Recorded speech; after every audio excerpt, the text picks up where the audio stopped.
salah ngomong yang Pak Lur ya. Mbak aku bayar. Oke, situasi Keraton Malopati.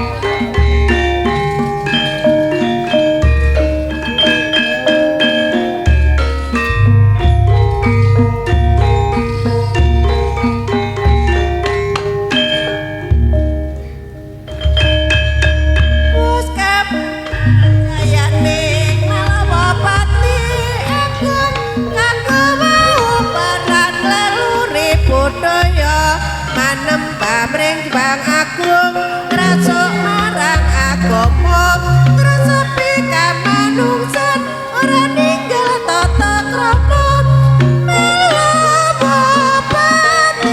bersatu barang anyandang pakaryan atine sumarang pasrah marang adile tindakno sing nyata nganti kami caksanan nari saadil makmur bangsa nuswantara Malopati ku dadi wisata budaya.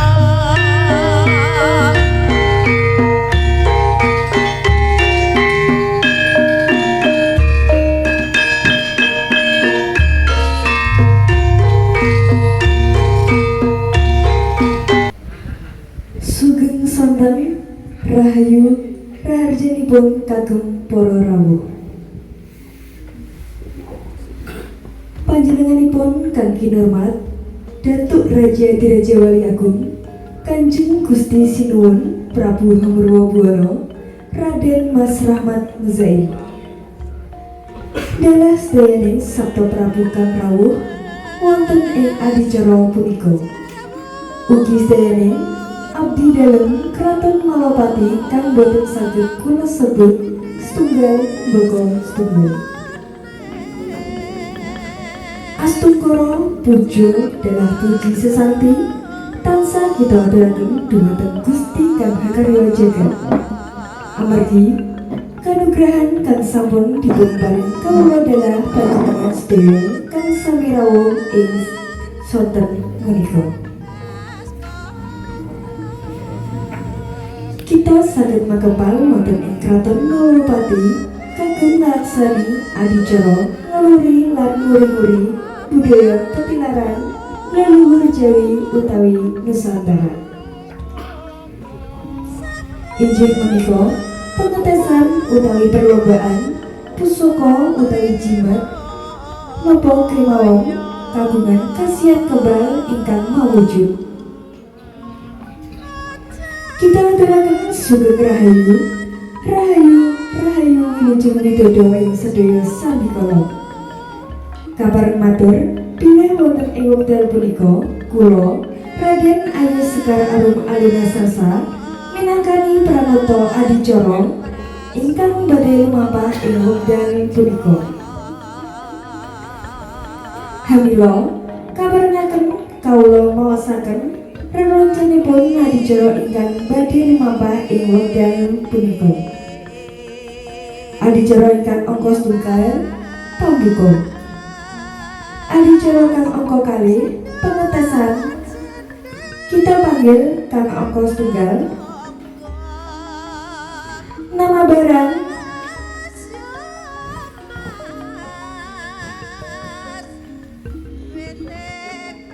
kalih berdoa. Berdoa dengan keyakinan masing-masing. Dimulai. Selesai. Adicara kang angka kalih pengetesan kita panggil kang angka setunggal nama barang Mogo Siluman. Nama pemilik Ardian, alamat Made Lamongan.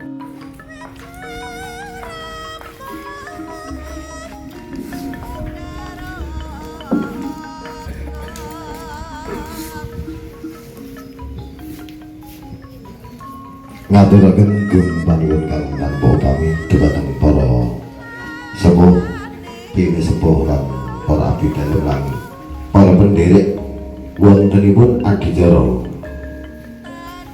ngeluri lan uri-uri budaya tanah Jawi menika.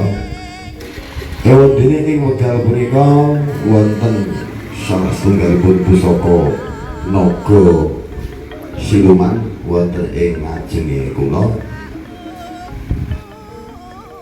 Mila saking menika kula suwun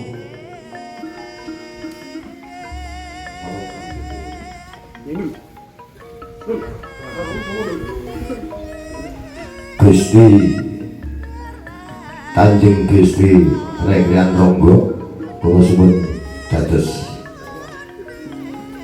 media pengujian pun manembah dumateng Gusti Kang Hakarya Jagat. Mugi-mugi pusaka kang sampun kaaturaken ing wekdal punika tansah kinayoman lan saged murakapi punapa kang dados niat kita sedaya lan khususipun dumateng kang kagungan inggih menika saged anggadhahi katiasan pebal.